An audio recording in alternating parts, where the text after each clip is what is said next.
Hi viewers, in this class we are going to discuss the operant conditioning. This is also one method of learning. Under this topic we will see introduction and definition of the operant conditioning, principle behind the operant conditioning, reward training, Averse conditioning, and responses, reinforcement and extinction of the operant conditioning, stimulus generalization, and discrimination learning.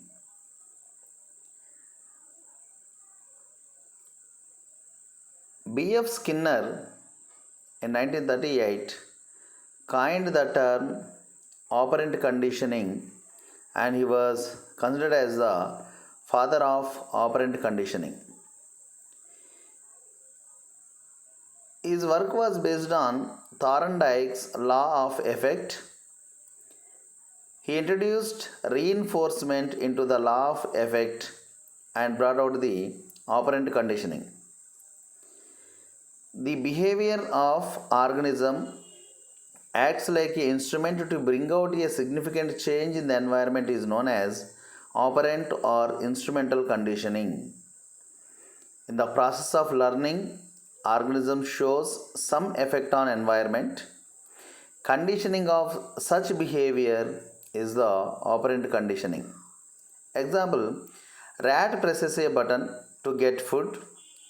Cat opens the door of cage by displacing the latch, and they are the examples of the operant conditioning.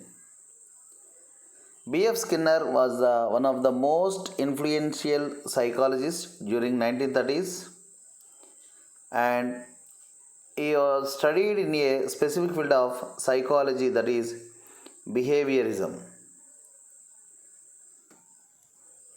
While the organism is releasing free responses, reinforcement or reward is provided to a selected response apart from all the responses.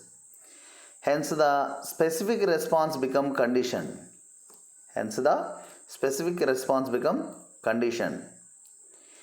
Behavior which is reinforced is tend to be repeated. Skinner conducted experiments in Skinner box, and this box has a protruded button, food dispenser or food plate present below the button. If a hungry rat kept in the box, while it is moving in the box spontaneously touches the button, thereby a food pellet is dropped into the food plate, or food dispenser dispense a food pellet, and rat eats that food pellet. After some time, it frequently presses the button. That seems rat might came to know the relation between the button and the food. Out of many responses of rat, we condition the response that is pressing the button and that is rewarded or reinforced with the food pellet. This is the main principle behind the operant conditioning. Here we are seeing the Skinner's box, where here it is a food dispenser and here there is a light, and we can also see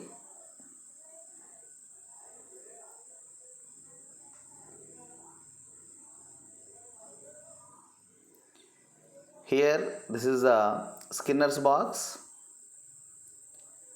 And in the operant conditioning there are two types of trainings. One is the reward training, another one is the Averse conditioning. Reward training is one thing where whenever the organism shows an appropriate response, in order to strengthen that, we will give some reward.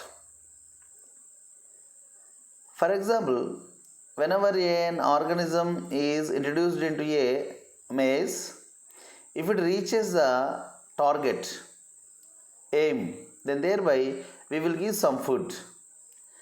Otherwise, if a student is secured top grade, then we will give some reward or cash prize, so on. And Averse conditioning is again two types: escape training and the avoidance training. Here, if you crack the maze, then you will get some reward or award. If you score more marks, if you get class first, then you will get a prize. And Averse conditioning is something where in the training, while it eliciting responses, the organism used to go away from a particular stimulus.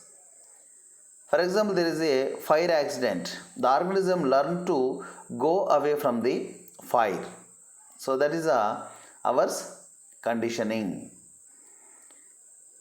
And if you see the avoidance, if a dog is trained to lift its leg,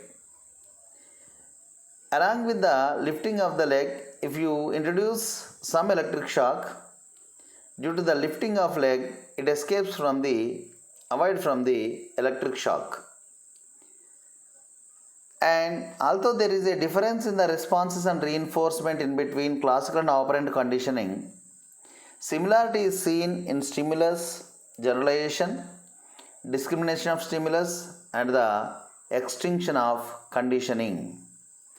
If you see the differences in between classical conditioning and the operant conditioning, usually in the classical conditioning, responses are extracted or elicited by the reinforcement.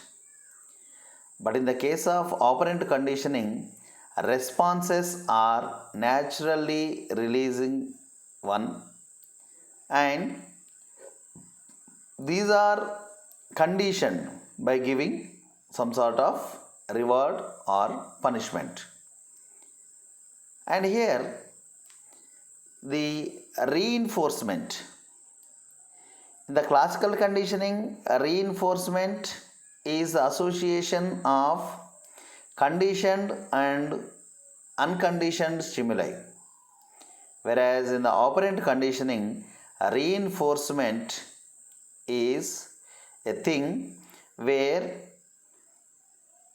for an appropriate response, we will strengthen this response, we will give food, otherwise other reward, in order to strengthen the appropriate stimulus apart from the appropriate response, apart from the many responses. So here the food and other things, they act like the reinforcement. And if you come to the extinction, here extinction is decremental of the responses. For example, a rat is trained to press a button,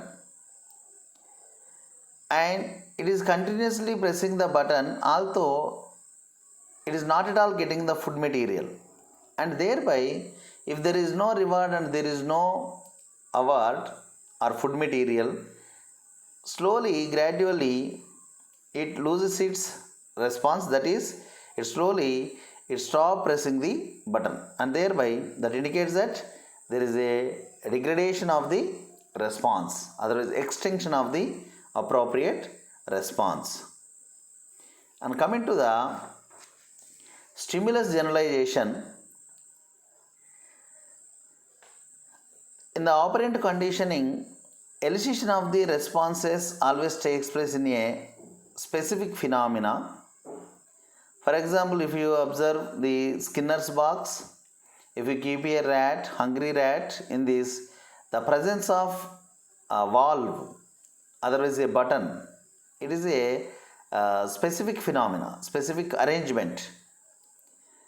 For example, if the organism is trained to press a button, if you provide the same kind and same size of a